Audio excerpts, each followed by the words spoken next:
Vamos partir agora para o capítulo 5, tá? Do livro base que a gente está trabalhando, que é o livro de Bertalha. Lá no final dos slides aí, tá lá a referência do livro, o nome, tudo certinho para que vocês possam ir atrás. Como vocês já viram, o tema desse capítulo, o título dele é a avaliação do comportamento do mercado, tá? Então, primeira coisa a se saber é que a avaliação do comportamento do mercado é o elemento-chave para o florescimento de qualquer negócio. Ou seja, todo o planejamento da empresa, ele deve partir lá da frente, ele deve partir do cliente e vir andando para trás, né? Então, tudo começa com entender o meu mercado, entender quem são meus clientes, o que meus clientes querem, que necessidades específicas ele tem, qual é o nicho, o segmento de mercado que eu quero atingir. Então, por aí vocês tiram aquele ponto de convergência que existe entre logística e marketing, né? Já que essa avaliação do mercado é a ferramenta do marketing, né? Avaliar mercado para entender as necessidades do consumidor. Entender os desafios encontrados pelas empresas frente a seus clientes ou consumidores, analisando os processos de decisão de compra, tipos de comportamento e tendências. Então é isso, é cair em campo, né, com a ajuda do marketing, aí é quando a logística ela começa a se casar lá com o marketing, para entender o que é que o cliente ele vai querer dessa minha empresa, o que é que ele está esperando da minha organização, o que ele espera de um produto, de um serviço, o que ele espera do produto e do serviço acoplado ao produto, né? Qual é a tendência de mercado, como é que aquele cliente se comporta, como é que eu vou chegar até ele, né? Como é que o cliente ele busca o produto, como é que ele opta por comprar o produto, né? Quais canais ele usa para comprar, qual o canal que eu vou utilizar para que o produto chegue até o cliente, né? Então tudo isso são coisas que devem ser estudadas antes de fazer qualquer planejamento para a organização.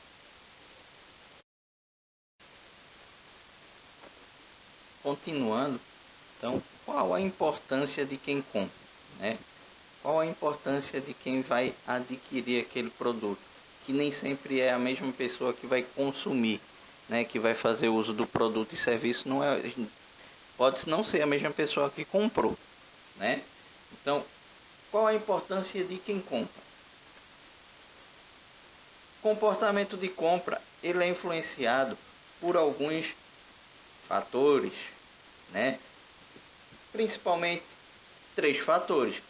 Quais são esses fatores? Primeiro, psicológico, né? Como as pessoas se motivam, se automotivam, como elas percebem o mundo que as envolve, né? Qual a percepção que ela tem das coisas do mundo, né? Qual a personalidade dela. Então, isso tudo está ligado ao fator psicológico. Segundo, econômico, né? Econômico está relacionado ao quê? Recursos, né? Qual a condição social dessa pessoa? Qual o seu nível de atividade econômica? Qual a sua atividade econômica? Como é que ela faz para ganhar dinheiro? Quais recursos ela tem disponíveis para gastar e adquirir aquele produto, né? Isso tudo está relacionado ao fator econômico, certo? Por último, os fatores comportamentais. O que são fatores comportamentais?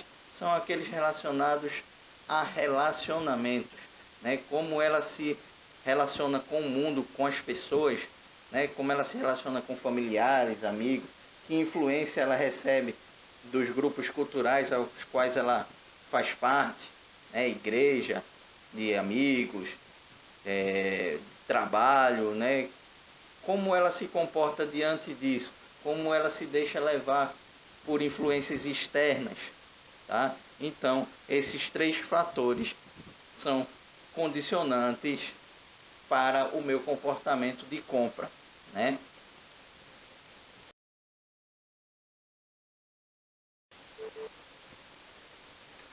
Modelo de comportamento do consumidor, tá? Então, quando a gente fala em consumidor, a gente tem que se atentar que existem dois tipos de consumidor, né? O indivíduo e a organização, tá? E isso interfere nos padrões de compra, tá certo? Então vamos estudar primeiro o indivíduo. Características que impactuam na compra por parte do indivíduo. Primeiro, características culturais, que são características culturais, né? São todas aquelas que estão, têm alguma ligação com o meio no qual ele vive, né? Que aí é o padrão de cultura que ele adquire daquele meio, né? A classe social dele, né? Classes que ele frequenta, né? Igrejas, essas coisas assim. Então, tudo que tiver relacionado a manifestações culturais, né? Na qual o indivíduo tem acesso. Então, como isso impacta na decisão de compra dele, né? Então, vamos só pegar um exemplo. Aquelas pessoas que têm um padrão de vida mais, sei lá, vamos pegar punks, por exemplo, aquele padrão de vida que gosta muito de roupa na cor preta, né? Então, vejam como a cultura na qual ele está inserido afeta o padrão de consumo dele, tá? Pessoas evangélicas, né, que usam roupas um pouco mais comportadas, digamos assim, mais formais, né? Diretores de empresa, pastores, tal, optam por roupas mais ternos, gravata, roupa mais social, tá? Então são padrões culturais. Psicológicos, né? Esses fatores, essas características psicológicas são aquelas que a gente já falou, que são próprias do indivíduo, que motiva ele a comprar, né? Como ele vê o mundo que o cerca, né? Que aí a gente fala de percepção, tá? Sociais, fatores sociais. Social, a gente tem que ver que o indivíduo ele é um ser social, então ele vive em grupos, né? Então, características sociais relacionadas à família, né? São famílias tradicionais, são uma família mais moderna, que preceitos tem aquela família, né? Grupos de amigos, escolas, igrejas, né? Então, todos os grupos ao qual ele faz parte. Então, as características sociais impactam nesse padrão de consumo dele? Sim, com certeza impacta, né?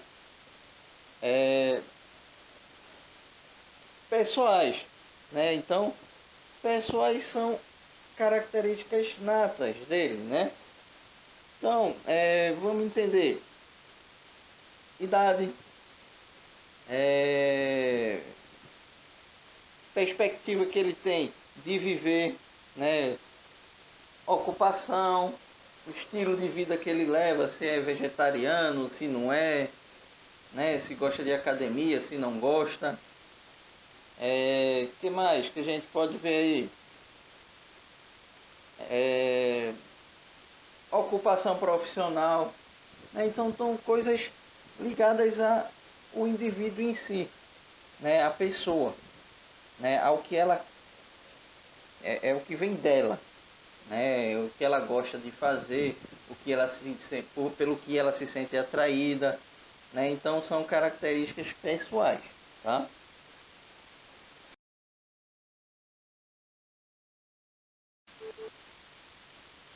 Já pensando no consumidor como sendo uma organização, né? As organizações também tem fatores, né? Tem alguns fatores que fazem com que a organização compre ou deixe de comprar, ou escolha entre um produto e outro, né? Primeiro, ambientais. O ambiente no qual a organização está inserida. Então, fatores econômicos, né, políticos, a demanda, se é variável, se não é, como é que o consumidor se comporta, né?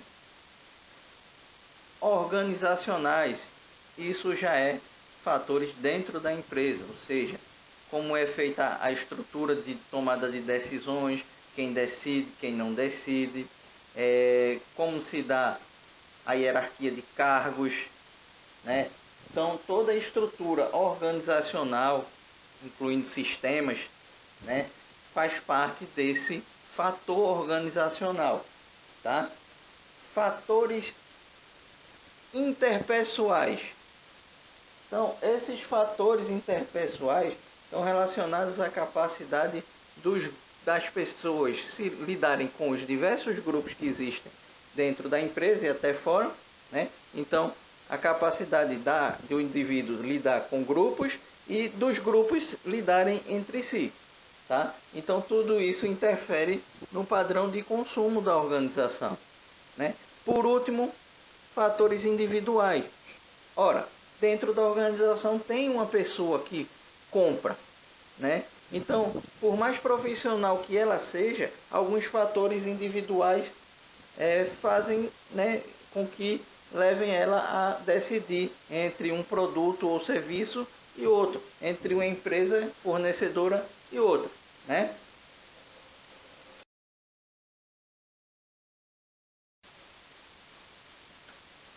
Principais papéis exercidos em compras individuais e organizacionais, né? Então, num processo de compra existem várias pessoas que se envolvem para que essa compra seja efetivada, né, ela seja efetuada e o produto ou serviço seja utilizado.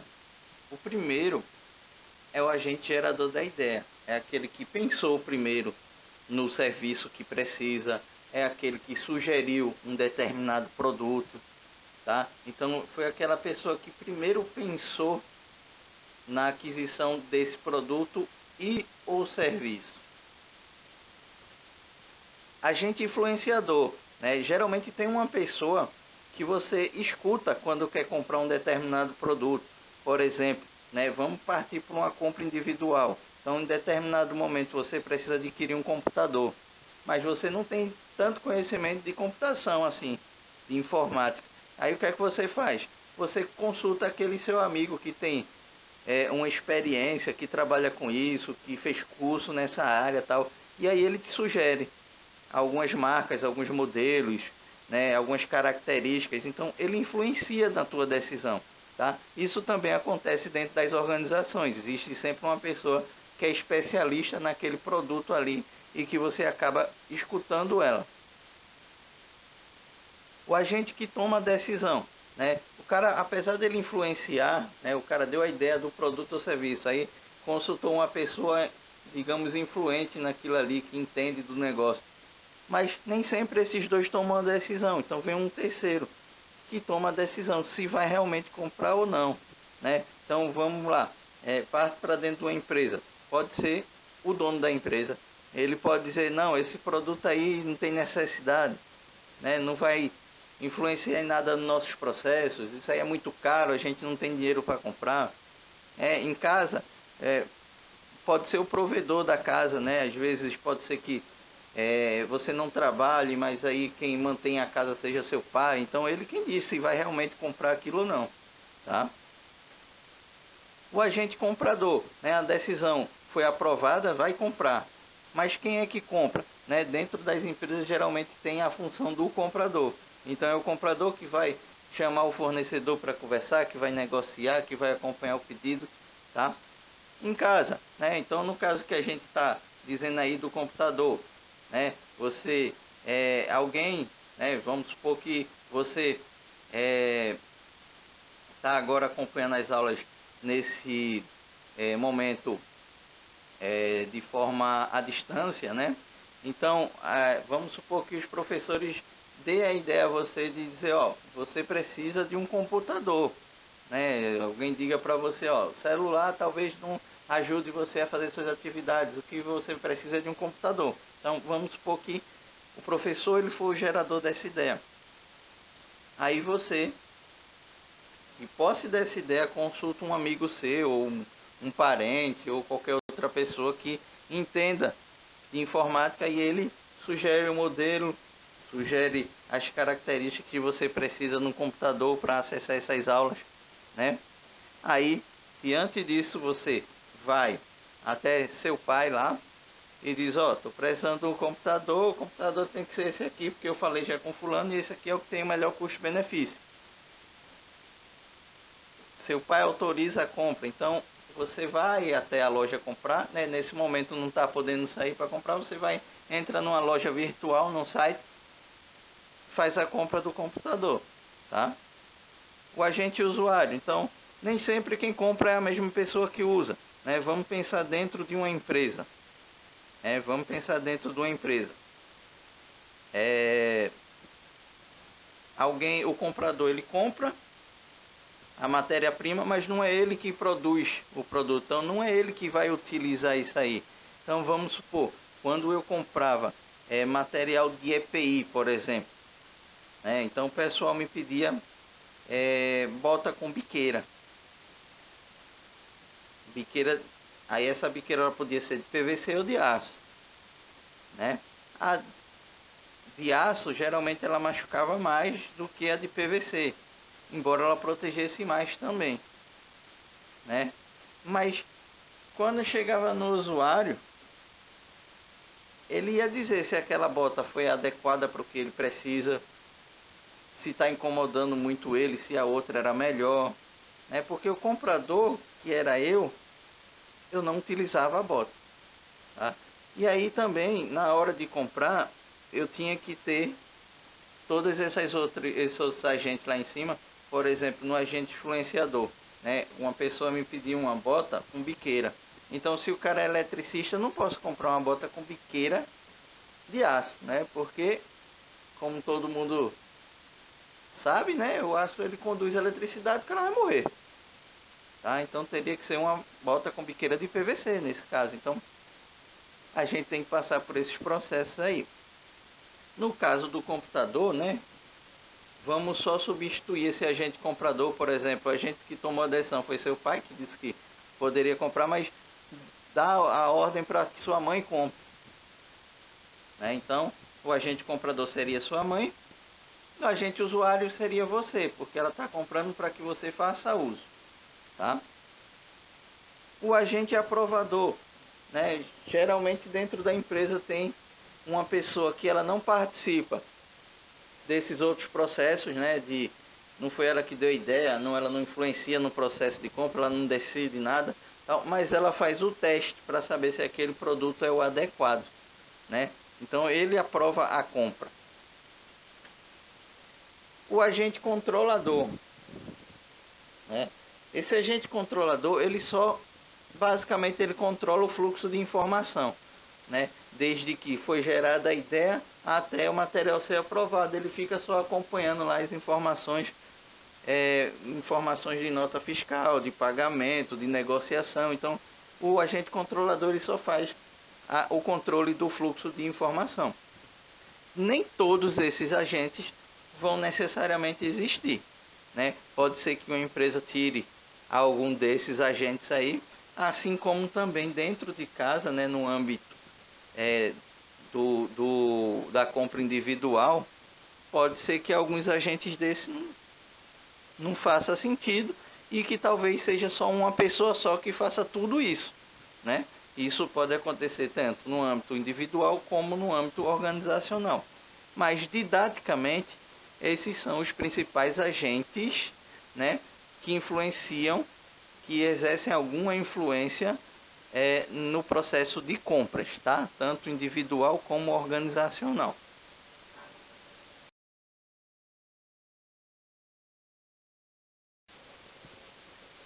Vamos entender os tipos de comportamento, tá? Vamos dividir ele, né, no comprador individual e no comprador organizacional, tá? Então, tipos de decisão de compras dos consumidores individuais. Primeiro, compra rotineira, né? É aquela compra que você já faz de olhos fechados, digamos assim, né? É a feira que você faz, tá? Você vai comprar um sabão em pó. Então você não vai fazer várias pesquisas para saber qual é o sabão em pó, passar 2 meses pesquisando, fazendo cotação para comprar.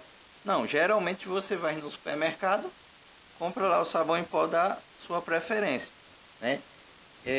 Então assim, são itens mais simples, né? É feijão, é arroz, né? São itens que você já vem comprando no seu dia a dia, tá? Então, isso faz com que você tenha um certo apego à marca, né? Porque de repente você diz, eu só compro tal sabão em pó, porque eu sou fiel a essa marca eu gostei dela, tal, então eu só vou agora comprar dessa marca, né? Até que essa marca ela tenha um preço que você não possa pagar, você vai comprando. De repente surge uma nova marca no mercado, pode ser que você se interesse em testar, mas geralmente você não fica muito nessa coisa, né? Nessas mudanças assim. Geralmente as pessoas se mantêm fiéis a uma marca nesse tipo de compra rotineira, não é algo que exige muita pesquisa, tá? Solução de problemas simples. Então assim, também não é uma coisa que envolva muito o seu tempo, que você vai despender muito tempo pesquisando e tal, porque você está com um problema naquele momento, você vai fazer uma compra mais simples, já não é rotineira, não é uma coisa que eu venho comprando todo dia, mas de repente, vamos supor, você está em casa e bateu com a canela na quina do móvel, machucou lá, então você precisa comprar algum remédio para aquele machucão lá. Não é todo dia que você precisa desse remédio, mas você já tem mais ou menos em mente o tipo de remédio que você vai comprar. Quando não, você vai, liga lá, vai na farmácia, o cara da farmácia indica, isso aqui é muito bom e tal. Ou algum parente diz, já usei esse aqui, é bom. Então, é um problema simples, né? Comprar um shampoo anti-caspa. Aí qual a marca que vai comprar? Você também não vai passar um ano pesquisando isso, né? Você vai, olha lá, vê lá qual é dentre as opções que tem, qual é que você se identifica, qual que foi mais recomendada, se o médico passou ou não passou, tá? Mas não é algo que você compre todos os dias, né? Não é algo que você tenha um consumo constante, mas também não é algo que, né, envolva grandes valores, né? São coisas pequenas. Então, você toma as decisões de forma um pouco rápida também. Por último, solução de problemas complexos. Essa compra já envolve, né, como o nome já diz aqui, o complexo, já envolve um grau de complexidade muito maior do que os outros. Porque são compras que envolvem somas vultosas, né? Você às vezes gasta muito para comprar isso. Então você passa muito tempo pesquisando, né? Você pesquisa, pesquisa e repesquisa e vai atrás de mais informações e tal, até que efetua a compra. Porque não é uma coisa que você compre hoje e amanhã se arrependa, né? Você, posso me arrepender amanhã? Pode, mas aí não tem muito o que fazer mais, né? E que produtos a gente pode se encaixar nisso? É um apartamento, uma casa, um carro, né? Coisas grandes assim que você não vai estar comprando todo dia, né? Comprei um apartamento, eu posso me arrepender? Posso, mas até eu me livrar dele vai ter um certo tempo. Então, quando eu estou querendo comprar um apartamento, uma casa, um carro, eu pesquiso muito mais do que, por exemplo, numa compra rotineira, que seria o feijão com arroz, né?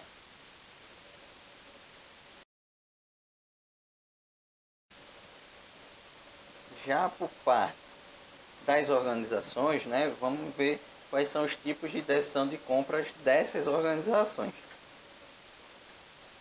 Compras de reposição, aquela compra mais rotineira, você já trabalha com aquele produto, né, já tem estoque daquele, acabou, você só vai repondo, vai comprando somente para repor seu estoque, tá? Então, não envolve muito trabalho, não envolve muita pesquisa, é só negociação rotineira com aquele fornecedor mesmo. Compra modificada, então você vai continuar trabalhando com aquele item, mas vai modificar alguma coisa, ou seja, vai comprar, por exemplo, de um outro fornecedor, né? Caso, por exemplo, da gente trabalhava com tomadas, né? Tomadas e plugs de um determinado fornecedor, de repente a parceria foi esfriando, foi ficando meio ruim a negociação e tal, e a gente decidiu, né, colocar um outro fornecedor desse mesmo produto na empresa. Então a gente continua trabalhando com plugs e tomadas, só muda o fornecedor. A gente vai para um que tenha ou a mesma aceitação de mercado ou melhor, mas que a gente consiga uma negociação melhor, que pode ser preço, pode ser o padrão de qualidade, pode ser as duas coisas, pode ser prazo de pagamento, pode ser prazo de entrega, porque aí eu diminuo meu custo de estoque, já que eu não vou precisar ter tanto estoque, tá? Compras novas, projetos. Então aí são aquelas compras totalmente fora do comum, né? Por exemplo, a gente passou por um projeto lá que era para verticalizar o estoque. Então essa verticalização ela exigia o que? Estrutura porta-pallets. Então não é todo dia que eu vou comprar estruturas porta-pallets, né? Vai ser uma compra que vai ficar lá para o resto da vida praticamente da empresa. Então passa por um projeto lá para ver quantas estruturas vão ser necessárias, qual a altura, quantos pisos, né, digamos assim. Então, qual material, qual vai ser a empresa que vai fornecer isso. Aí começa aquela negociação de preço, prazo de entrega, prazo de pagamento, tá? Então, tudo isso passa por um projeto, é uma compra que você vai fazer uma vez na vida, tá? Então, essa sim tem um maior comprometimento, tem um maior envolvimento de pessoas e é mais demorada também, tá certo?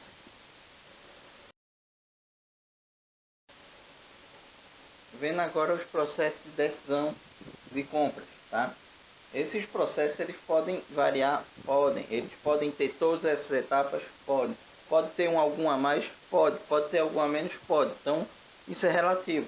O que a gente trabalha é com o geralmente acontece dessa forma, tá? Então, primeiro, os consumidores individuais, quais os processos que da tomada de decisão em relação à compra? Primeiro, reconhecimento da necessidade, né?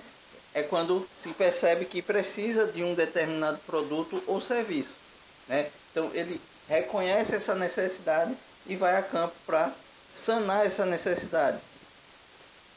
Então, quando eu vou a campo, eu vou fazer o quê? Buscar informação. Quais são os produtos que existem no mercado, onde pode ser encontrados, quem é que tem o menor preço, né? Então, buscar informação sobre o tipo de produto, sobre a disponibilidade no mercado, onde encontrar. Então, tudo isso é informação.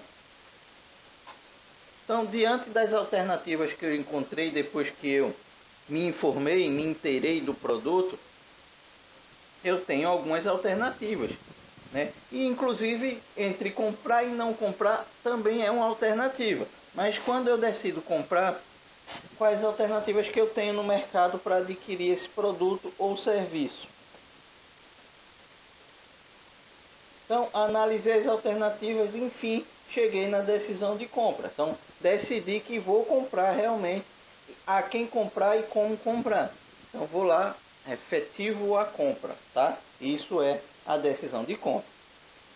Por último, comportamento após compra. Então, eu tinha uma necessidade, depois que eu comprei, minha necessidade foi sanada pelo aquele produto, atendeu minhas expectativas, superou, ficou abaixo, tá? Então, eu tenho uma avaliação depois que eu comprei. Muitos sites até coloca lá uma janelinha lá para você avalie sua compra. Então você avalia tanto o produto que você adquiriu como o serviço que lhe foi prestado, tá certo?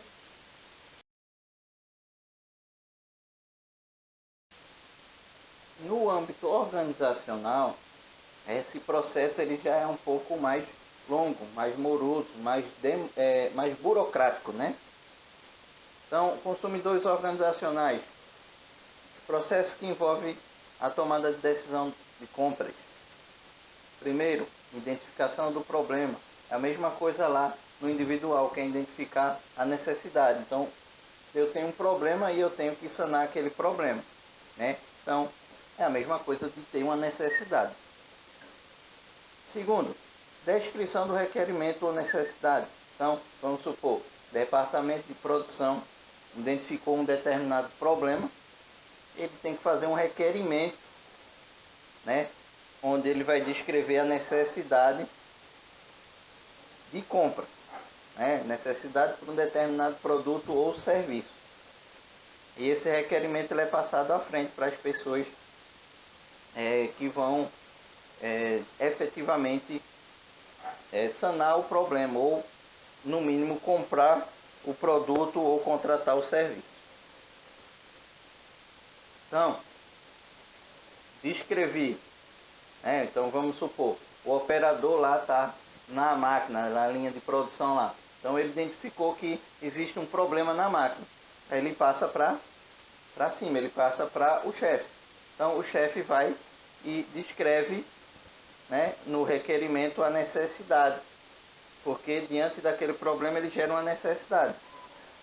Então vem uma pessoa mais qualificada e especifica o produto ou serviço necessário, né, com todos os detalhes possíveis para que aquele problema seja sanado. E aí ele repassa geralmente para o comprador. Então, diante daquela especificação, o comprador faz a pesquisa no mercado para saber quais são os fornecedores daquele produto ou serviço, tá? Solicita as propostas de fornecimento a essas empresas, certo? Diante da solicitação das propostas, ele seleciona, né, dentre aquelas propostas que atendem melhor a necessidade dele, né? Então, daí ele seleciona o fornecedor, então a quem ele vai realmente comprar, diante de todas as opções que ele tem. Aí ele efetiva o pedido de compra. Então ele faz o pedido ao fornecedor e daí ele fica acompanhando lá para ver se vai ser entregue, quando vai ser entregue, se faturou, se não faturou, se está tudo certinho. Por último, análise de desempenho. Então chegou o produto, né? Não é o comprador que vai fazer uso disso, vai para a linha de frente lá, vai para quem realmente precisa usar aquele produto. E aí vai ser analisado se aquele produto teve um desempenho adequado com o que foi proposto, com o que se esperava dele.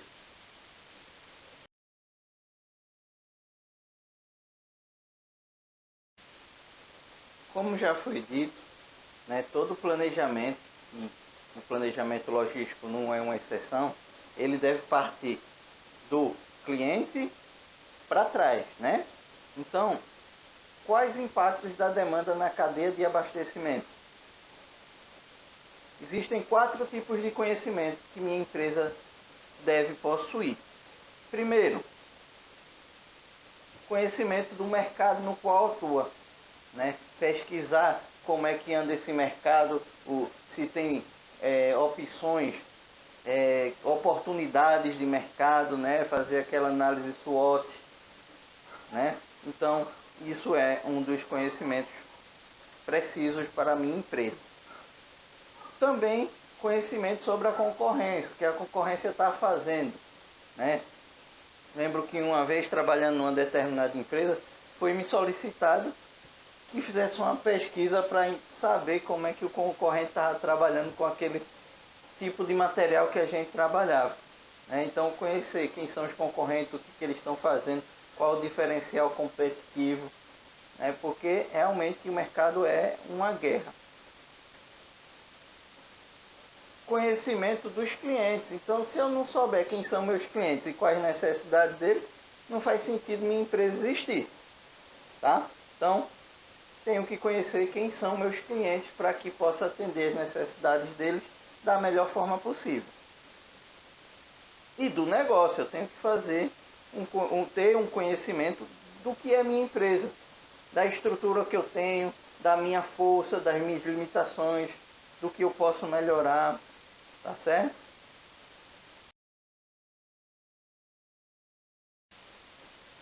Uma vez que eu tenha conhecimento, né, que eu tenha esses 4 conhecimentos que a gente elencou, eu tenho que entender que eu tenho que alinhar, né, meu abastecimento com a demanda. Eu tenho que fazer com que uma coisa seja adequada à outra, né? Eu não posso estar oferecendo uma coisa que o cliente não espera, que o cliente não quer, né? Eu tenho que oferecer algo que satisfaça a necessidade do cliente, atenda às expectativas desse cliente ou supere, tá? Então eu tenho que alinhar o abastecimento com a demanda. Então, quanto mais empresas tiverem acesso às informações nos pontos de vendas, mais precisas serão as estimativas e projeções. Então, eu tenho que fazer uma coleta de dados aonde? No ponto de venda, né? Se eu digo que meu planejamento ele tem que começar justamente naquela ponta que é onde está o meu cliente, eu tenho que ter acesso a informações mais precisas possíveis nesses pontos de venda. E essas informações, né, que a gente encara ela como dados, né, porque eu vou gerar informações sobre elas. Então eu pego esses dados, jogo dentro do meu sistema lá e consigo fazer cálculos que são tão importantes dentro da logística. Esses cálculos vão me garantir as minhas estimativas e projeções do mercado, né, em si, do que o mercado está disposto a consumir, a quantidade que ele realmente consegue absorver, quanto ele está disposto a pagar, né? E aí, em cima disso, eu consigo fazer outras projeções, né? Então, eu faço o cálculo da minha previsão de demanda, e em cima dessa minha previsão de demanda, eu consigo fazer cálculos de gestão de estoque, né?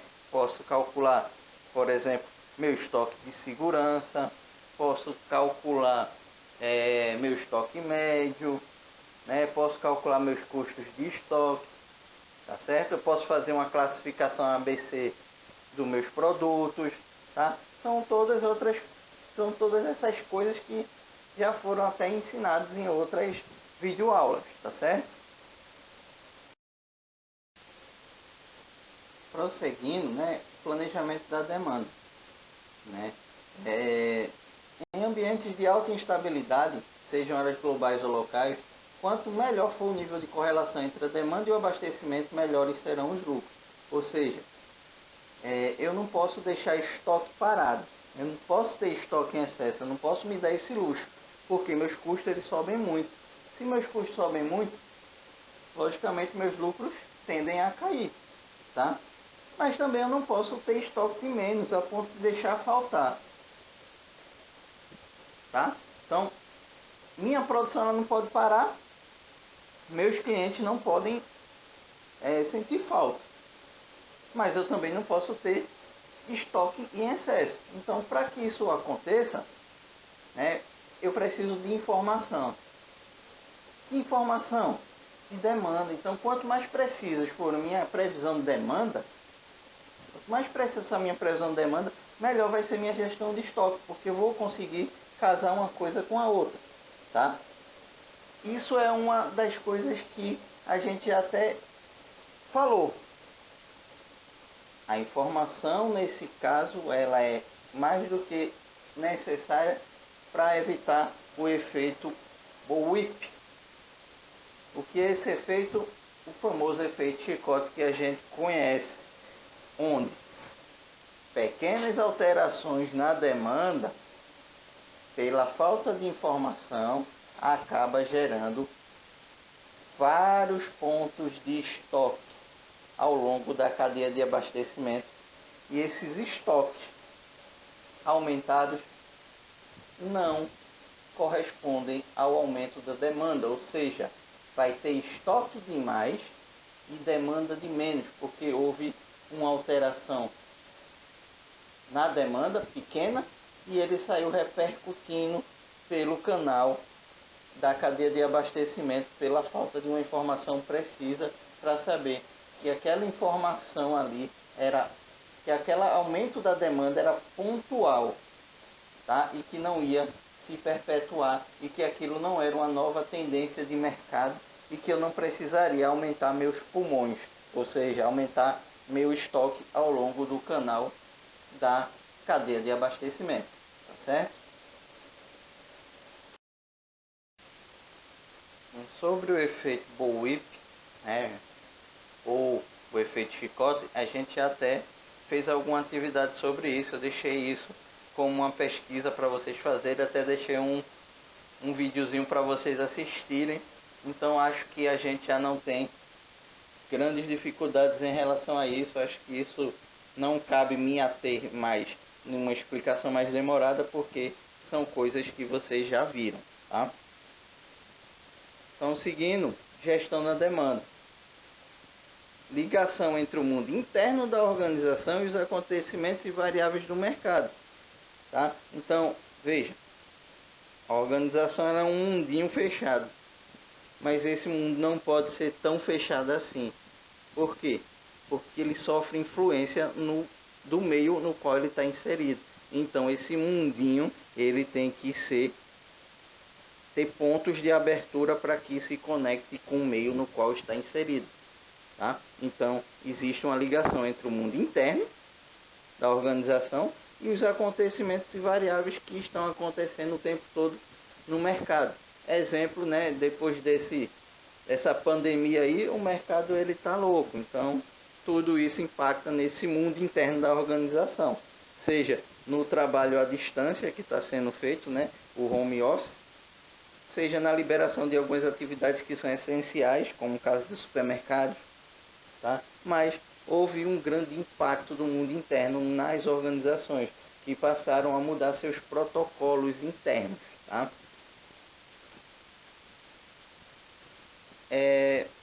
Tudo isso aí, né, sugere que eu preciso de ter meios de controlar ou de gerir melhor minha demanda, né? Para isso eu preciso de, primeiro, estimativas de vendas. Essas estimativas de vendas são a previsão de demanda que já foi ensinado em uma outra videoaula, alguns tipos de previsão de demanda para vocês calcularem, né? Então, estimativa de vendas, previsão de demanda já foi ensinado, tá? Entrada de pedidos, né? Como esse pedido vai entrar na minha organização, tá? Então, quais são os mecanismos que eu vou utilizar para coletar o pedido do cliente, para inserir ele no meu sistema, para que ele vá para a produção, para que ele vá para o meu estoque e aí tenha a expedição do material, tá? Como que esse pedido ele vai entrar na minha organização? Vejam que tudo isso está vindo do mundo externo, tá? Não está vindo de dentro da empresa. Processamento de pedidos. Ora, o pedido entrou. Como é que eu processo esse pedido? Quais etapas que ele vai ter que passar? Tá? Então, muitas vezes se perde muito tempo nesse processamento de pedidos. As empresas que estão querendo melhorar seu nível de serviço, eles têm batalhado muito aqui nesse processamento de pedidos para fazer com que seja cada vez mais rápido. Então, o processamento de pedidos são todas as etapas até que o pedido seja concluído, tá? Serviço ao cliente. O que é o serviço ao cliente? É aquilo que o cliente percebe da empresa. Então, tudo aquilo que é perceptível pelo cliente como retorno da empresa, isso é um serviço que a empresa está prestando ao cliente, tá? Então, esse nível de serviço ao cliente, ele tem que buscar-se que ele seja lá em cima, né? Afinal de contas, é o cliente que paga o salário de todo mundo. É o cliente que faz com que a empresa continue existindo. Se ele estiver insatisfeito com esse serviço que é prestado a ele, já era, tá? Distribuição física. O que é a distribuição física? É o canal que eu uso para que o cliente receba aquele meu produto ou serviço, né? No caso de serviço, não existe uma distribuição física, né? Não existe uma distribuição física. Por quê? Porque essa distribuição física, ela precisa ser materializada. Eu preciso transportar alguma coisa de um lugar para o outro, né? Eu preciso distribuir. Então, no caso de serviço, tem como existir essa distribuição física? Não. Geralmente, o serviço é efetuado no mesmo lugar que ele é consumido, tá? Então, por isso não existe essa distribuição física. Mas, para que o serviço seja efetuado, muitas vezes eu preciso que exista um transporte, no mínimo, de materiais até o cliente para que aquele serviço possa ser efetuado onde o cliente deseja, tá certo? Então, vejam que esses dois últimos pontos, serviço ao cliente e distribuição física, lembrando que a distribuição física, ela envolve um serviço, envolve um serviço, porque tudo que tá mexendo ali no produto para que o cliente receba, né? E o cliente, atrelado àquele produto que o cliente recebeu, por trás dele vai ter um serviço, né? Um serviço de entrega, por exemplo. Então tem um serviço envolvido, mas a distribuição física em si, ela é do item, ela é do produto físico, tá? Então vejam que serviço ao cliente e distribuição física são aqueles dois pontos de convergência que a gente diz que existem entre marketing e logística, tá? Serviço ao cliente, né? Logicamente o marketing está muito preocupado com o cliente, né? A cliente é um objeto de estudo do marketing, e a logística também está preocupada, porque em última análise é ela que concretiza esse serviço, porque é ela que entrega o que o cliente comprou, o que o cliente pediu, tá? E a distribuição física, o que é um dos pés do marketing, né? É o que o marketing chama lá de praça, né? É a disponibilidade do produto onde o cliente precisa, tá certo?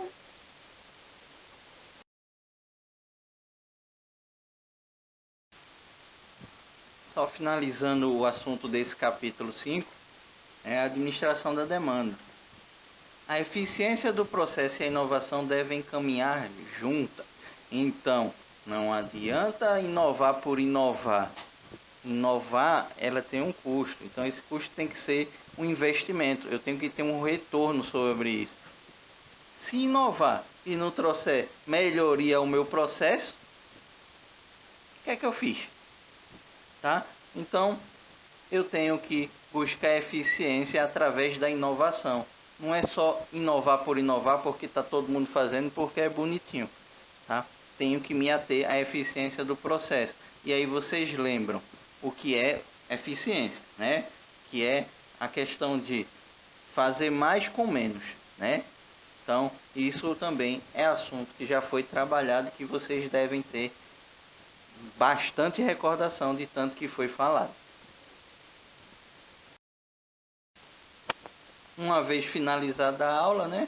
Como de costume, eu deixo aí 5 questões para vocês, tá?